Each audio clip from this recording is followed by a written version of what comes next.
I'm not Orthodox, but and it's not an easy subject, I know. But what about the unification of the North American Orthodox Church? Is it really just still in a state of flux?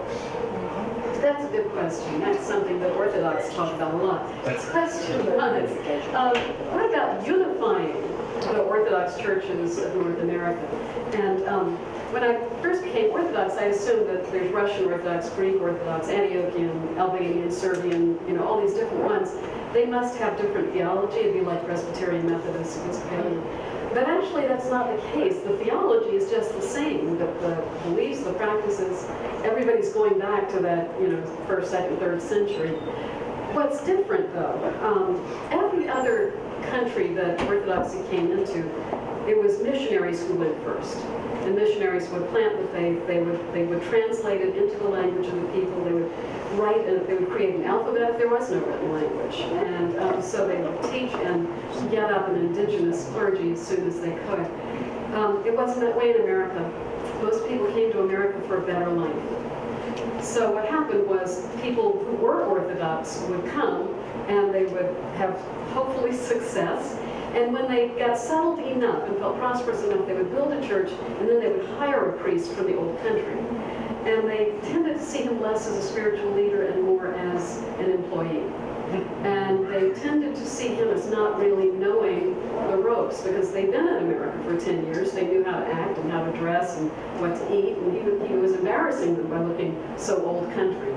So there's something kind of upside down in America as far as Orthodoxy is concerned. The converts are helping to rebalance that. So that's the problem. We have people, there are, I believe, 13 or 14 different, not denominations, because it's all Orthodox, but jurisdictions is the term.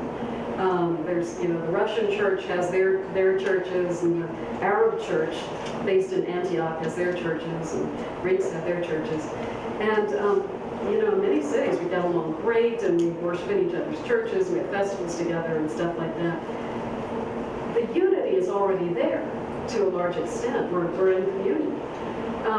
The hard part is dismantling the bureaucracy. The hard part is, but I've got stationery, I've got this office building, and how are we going to merge all of that?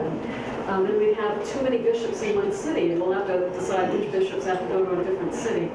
I think the thing that's keeping this, the real enthusiasm for jurisdictional unity began maybe 20 years ago, and it's just been stymied and slowed, and it just isn't happening.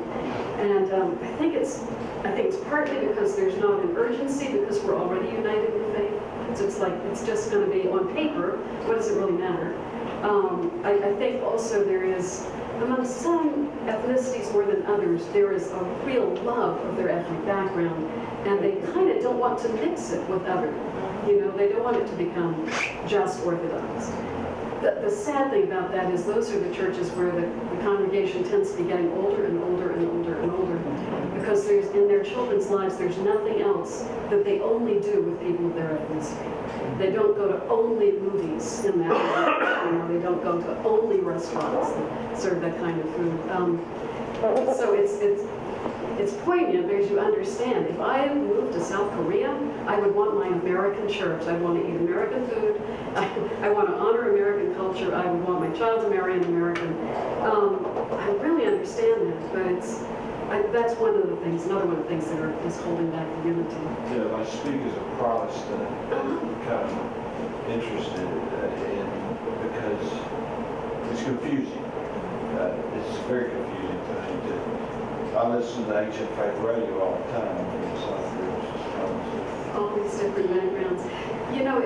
He was saying it's confusing that we have all these different organizations. I heard a priest once say, "I don't believe in organized religion. I'm Orthodox." It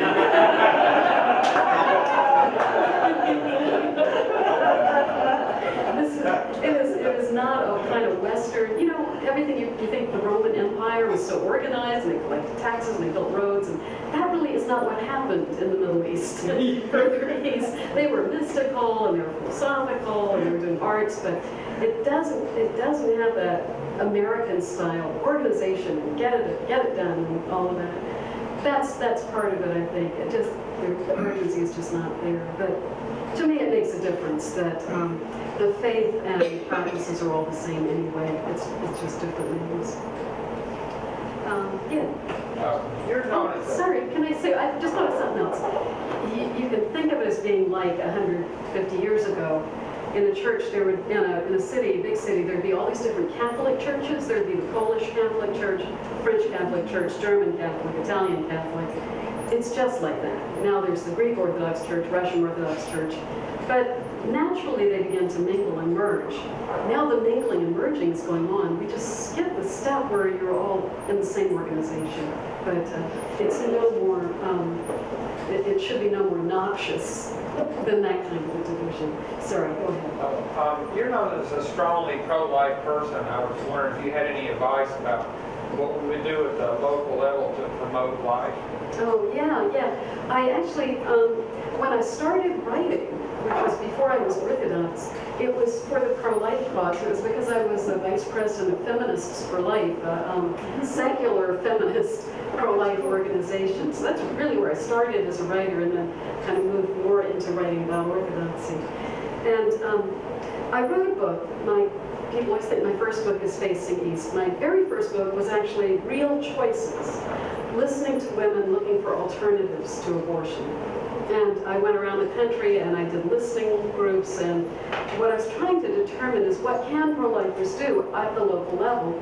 What is it that women need? Because we were guessing, we have all these hundreds and hundreds of pregnancy care centers. But maybe they don't need so many diapers and they need more baby formula. So I wanted to ask both pregnancy care centers and women who had had abortions, what did you need? Was there anything anybody could have done that would have made it possible for you to have that baby? The thing that surprised me, of course, the pregnancy care centers could list off a lot of practical things they needed, material needs. And also they said, most of all, we need to find a way to talk about adoption.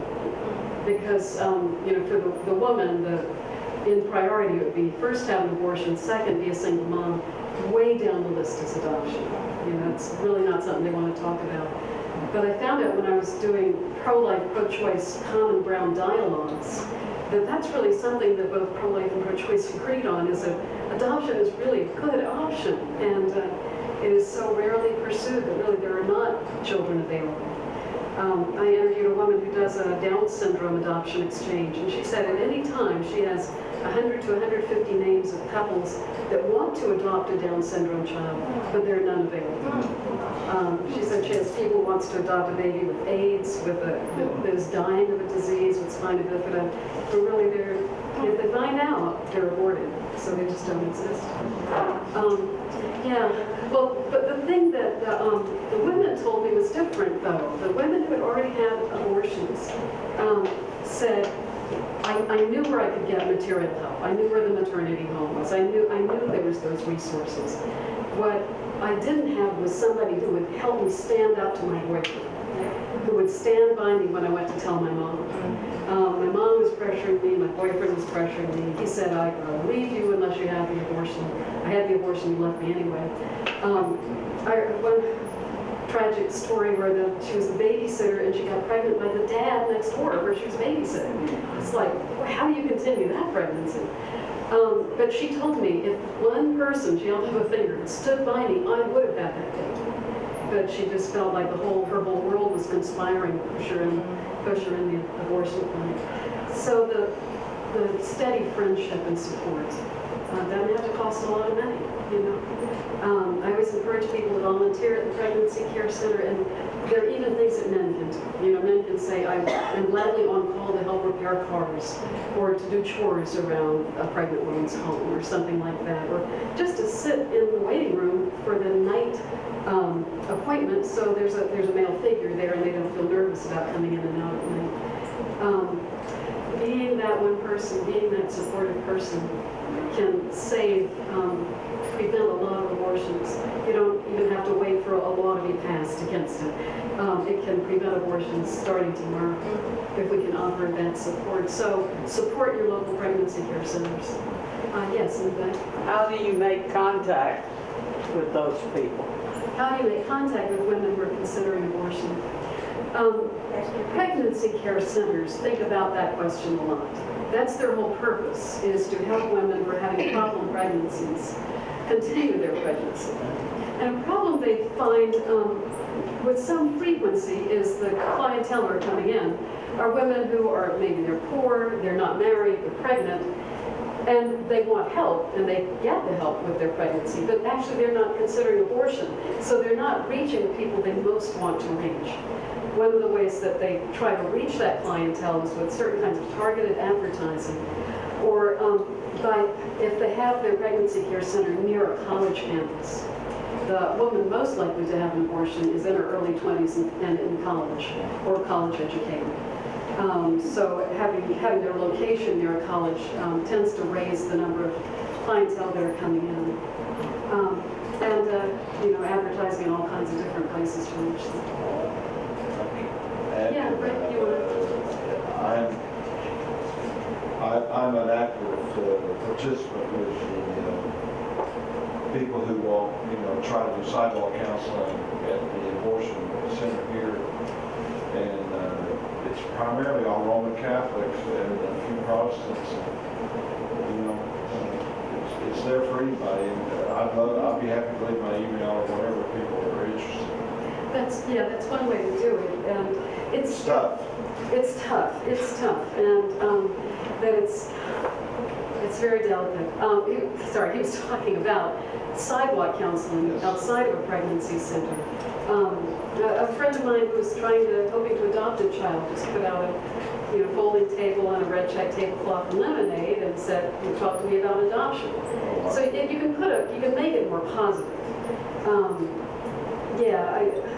It's tragic if it's just causing misery and guilt. That's not what you want to do. But you want to say there is hope. There is an alternative, and we can find whatever you need. We can give you a place to live. There's a doctor that will volunteer services. If you want to think about adoption, there's a lawyer that will volunteer. It's mostly Hearts are good. confrontation.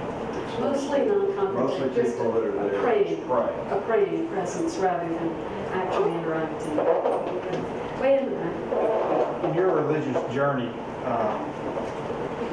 most of the time when you decide Christianity wasn't working and you left, most people don't come back.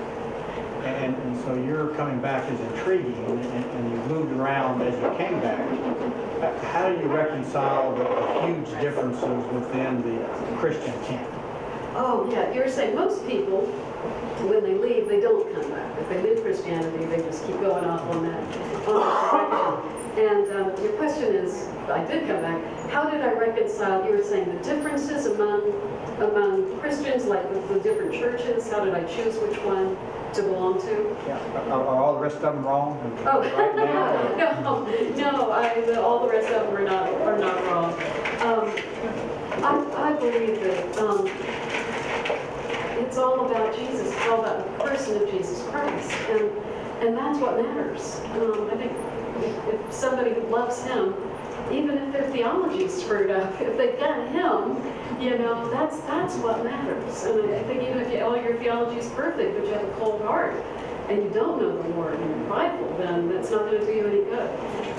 So I think that people certainly can love Jesus Christ and belong to Him in any church, possibly in no church, but it's hard. It's hard to go alone. It's better to be in a community.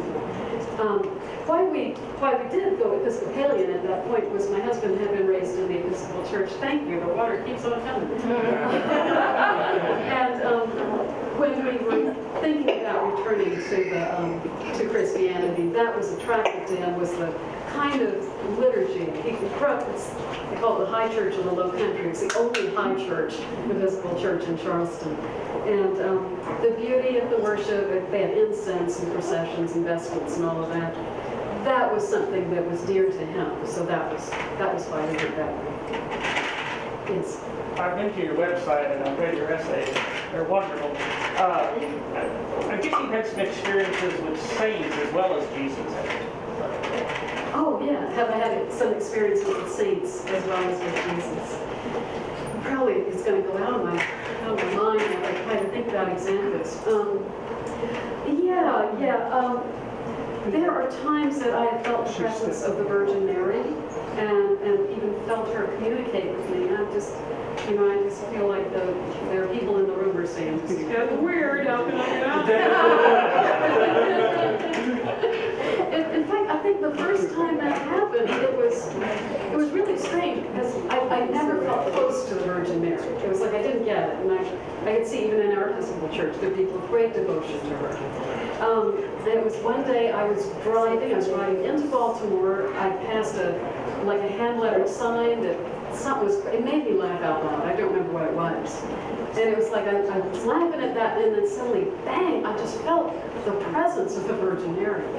And she's so vibrant and alive and vital and strong, and yet so feminine. And it just was so beautiful, I began to weep.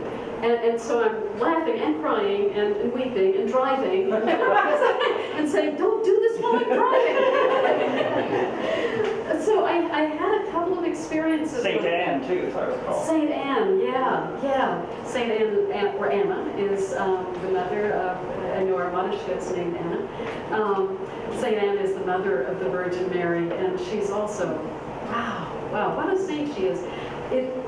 I feel like I get to know the saints as time goes by, and how it might work is that I just keep running into quotes from them, or their feast day comes up, and then I read something they wrote, and it is like the presence of a friend, or like somebody is coming into your life. It's the sense of a person or a personality, rather than something theoretical. And as an evangelical, there are times that I hear stories like that makes me quite uneasy. I think it is something that it takes some care. Certainly the warnings in the scriptures about not trying to tell the future by speaking to the dead, I mean, that still goes. But we are invited to pray for all our needs. We ask each other to pray. And when we ask the saints to pray, they're just part of that same community I was just reading about. It's the great cloud of witnesses. They're not dead. They're alive in Christ. They are in the throne room. They're worshiping. They spend 100% of their time in prayer. I can speak to them and say, pray for so-and-so. Pray for this. I'm concerned about this. Just as you might, if you have a tax problem, of all your friends, you have one that's a tax lawyer, that's the one you go to. If I'm worried about my daughter, I go to St. Anna and say, you are the mother of a daughter. I need to explain the situation to you. I don't expect her to talk back. I don't think we should be trying to get in dialogues with the saints. I think what hangs up a lot of evangelicals is the word prayer, because we pray to saints. But prayer the Old English word just means make a request. I could say to you, wouldst thou please, I pray thee, pass me the barbecue sauce. It's just a word that means making a request. And when you make a request to God, that would be worship. Prayer is the medium, it's the envelope. When you make a request to a saint, then you're usually asking them to pray for you. Another experience I had with the Virgin Mary, though perhaps the most vivid, was I was just about to go to bed one night. I was writing, I do a little daily diary and jot down things that happened, and I felt her presence, and I felt her ask me a question. And the question was, were you hurt today? Were you hurt? Like, were my feelings hurt? And I thought, not really. That's a funny thing to ask. And then I thought about it, and I thought, there was something. It was like I'd written an article, and a friend had emailed me about it, and I thought he'd said, well, that was really great, and he didn't. I was looking for praise, and I didn't get it. And so I thought back, it was little, it doesn't matter. Thank you for asking. Very thoughtful. But it doesn't really matter. It wasn't like a big hurt. And the reply came back like a bowling ball. It was like bang! Before I had even fully formed the thought, it does matter. The reason you were hurt is you still have pride.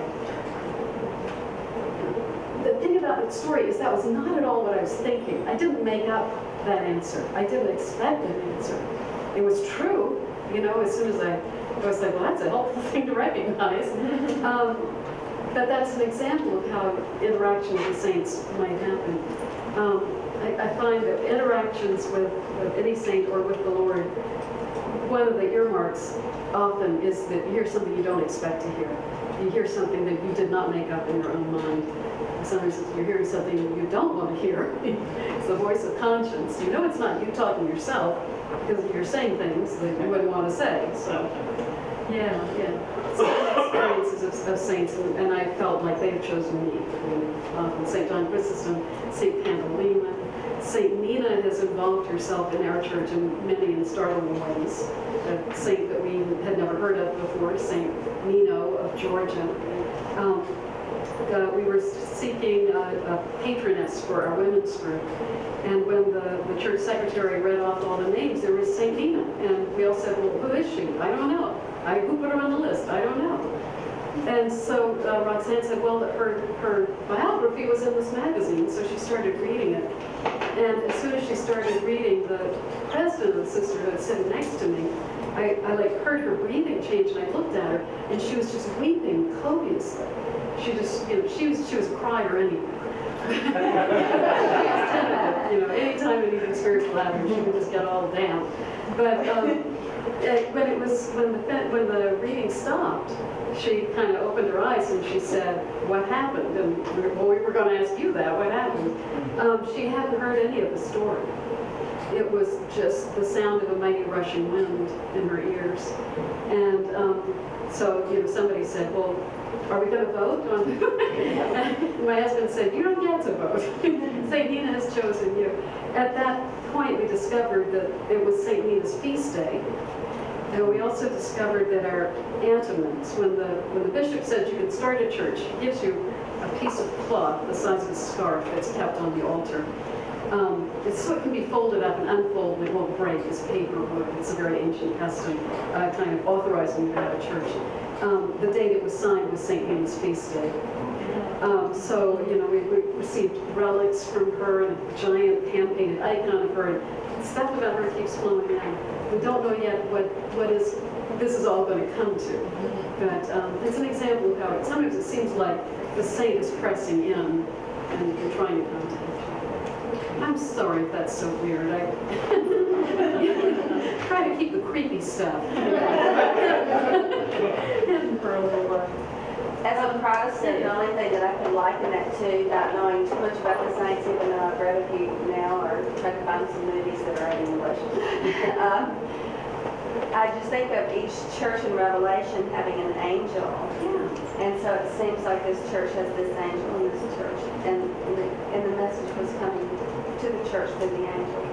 And so I wonder if it's similar. I'm not saying it's exactly the same, but I just wonder if that has a likeness to it. Yeah, that each church, each of the 7 churches in the book of Revelation and the prophecy that's given, Jesus is speaking to the angel of this church, the angel of that church, angel meaning messenger, to carry his message to each church. Each church has its own personality, it's a little bit different from the others. So the role of the angel over the church is similar to the role of the saints. And I guess there's probably no limit to the number of saints you may have involved in your church, but it does seem like some choose particular places to make themselves known.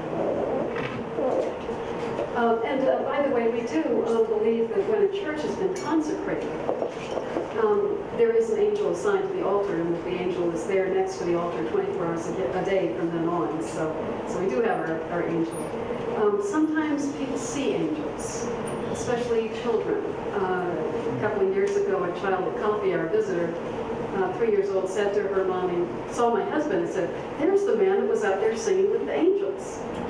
So he did not have the loveliest voice when he was singing. He would not be the best singer when he's singing with the angels. But, I was holding my 1.5-year-old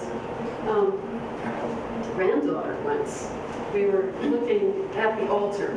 There wasn't a curtain. We could just see right over the holy doors, holding her. And she was talking to her doll and looking at the altar and explaining things. And then all of a sudden she gasped. And she started saying, at the same time, over and over like that.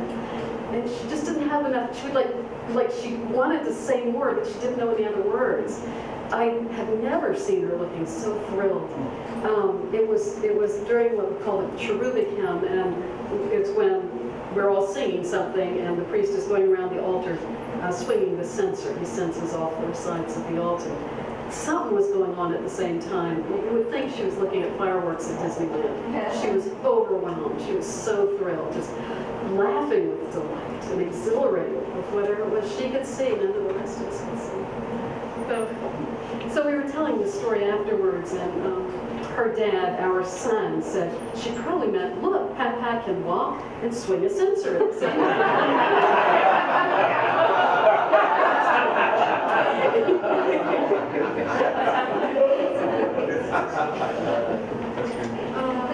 How about one more question? If you have other questions, you can ask me at the book table, of course. Any other questions or comments? Well, we'd like to thank you for coming.